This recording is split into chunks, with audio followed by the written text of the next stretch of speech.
Hi, I'm joined by Lou Garcia, one of our area CFOs. Wanted to introduce him as part of our team and allow him to talk a little bit about his experience, what he likes to do, what he specializes in, and where he's been. It's a really great story. So, Lou, can you give us a little background about you? You know, where have you been? Where are you from? What do you like?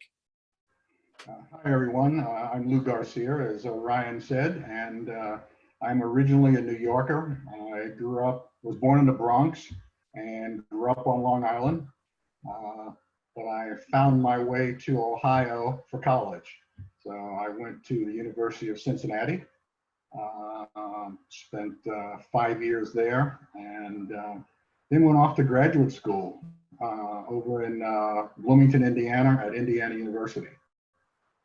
And met my wife in while I was going to undergrad school, and then we got married when I was in grad school, and had two adult kids. One who actually works, one who's in California and works for Google, and a daughter who actually teaches accounting and tax right here in Northeastern Ohio at John Carroll University. Great. Okay. Yep. And Lou is based here in Northeast Ohio. So which do you identify with better, a Bearcat or a Hoosier? That's an interesting question. I consider myself a Bearcat Hoosier. It's a really political Yeah, answer. but That's I really good. really think I probably identify more being a Bearcat because I think you really tie to your undergraduate school more. Okay. I agree with that. I went Especially to. now that the football program is a little better. Okay. There you go.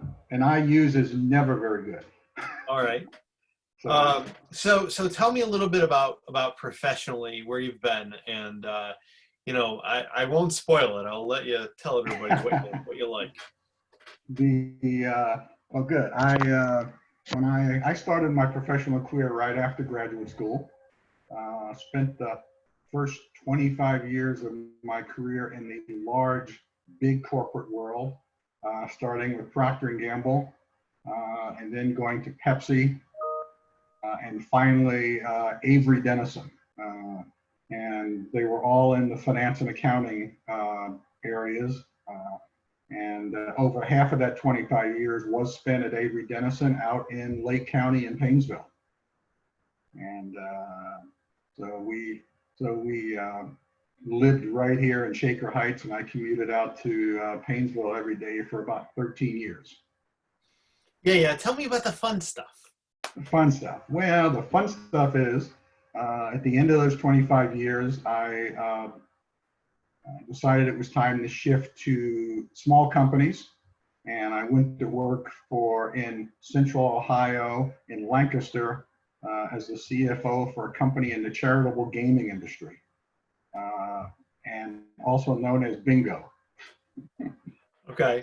There's the largest provider of scratch-off tickets and bingo paper and supplies in the country. And I did that for about 3 years, got the bug to get into the wine industry, so we picked up and moved to California. And I actually took a job in California, not in the wine industry at first, but after a couple of years, we went out and bought a winery.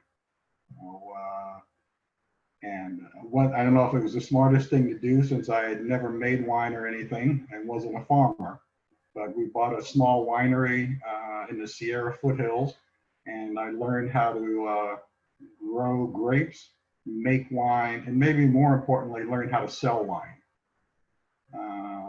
And I still have that. I don't own the physical winery today, but I still own the brand.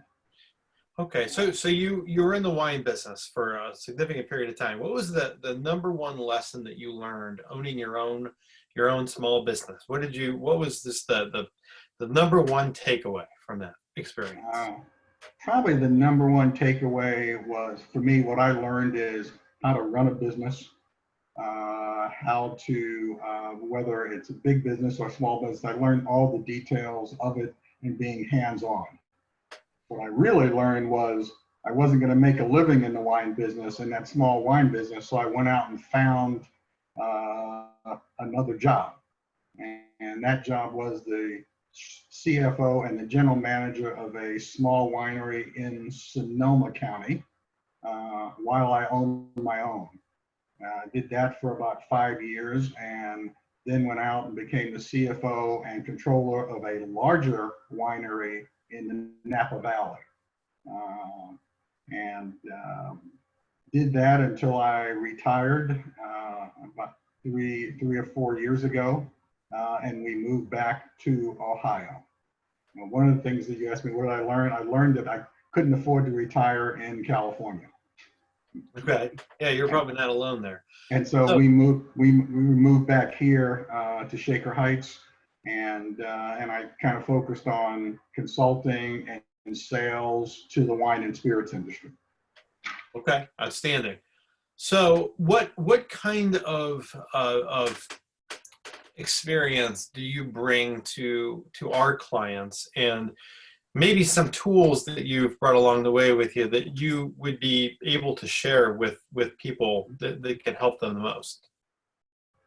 I think because of my experiences in small businesses as well as large, I think I have a couple of areas of interest.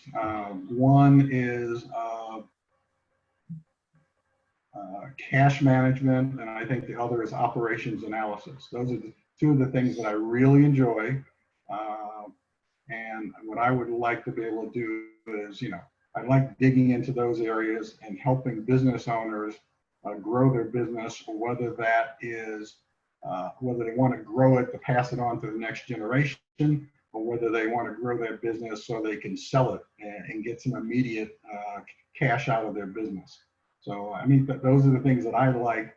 I really enjoy helping figure out, what makes a business tick, and helping business owners figure that out as well. Because if you understand your cash and you understand your operations, you can figure out how to make money out of it. And I think the things that I offer clients specifically, Shark, would be my broad experiences over my work career, and they're across multiple industries. And then I think probably finally I have a skill set that allows me to be both tactical and strategic. I can be hands-on, so whether that's grinding through a balance sheet or income statement, I can do that, and I can do it, and I also understand it. And then finally, I think I can also be strategic. If I have to develop a business plan, a business valuation, or even a costing project, I think I can be both tactical and strategic while doing work for somebody. So I think that's a skill set that I bring that maybe not a lot of people do bring to the business. Sure, absolutely. Do you have, just as we wrap this up, one example of a success story where you implemented that skill set for maybe one of the companies where you were their CFO, either in the wine business or maybe you did it at Avery in a previous role? Just can you give me one real quick story of how you really, really helped them? I think probably in the last winery I worked for in California, I developed a costing model, so we could figure out what the wine cost. It is pretty complex trying to figure out, what wine actually costs.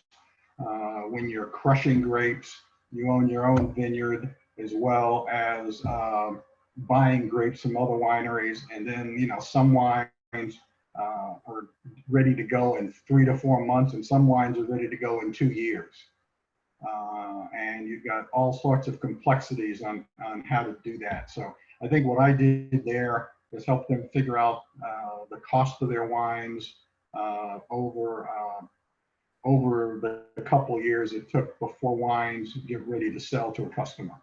And it's something I've actually just recently finished up, is a smaller costing project for a winery in Sonoma County that I just finished up last week, and I will be reviewing it with them later on this week or early next week. because they've been in business for 10 years and they don't really understand their cost at all. So I had to go back and cost their wines from 2016 through 2019. What the company that you helped to identify the cost? What was the end game for that? What was the application of finding that information? What did it do? Uh, Probably really the end game is just well, there's two things. The one winery in California, the end game there was coming up with the cost, pricing your wines properly, even though wines tend to be market driven, but you've got to know if you're losing money. And we also actually used it to close the books as well.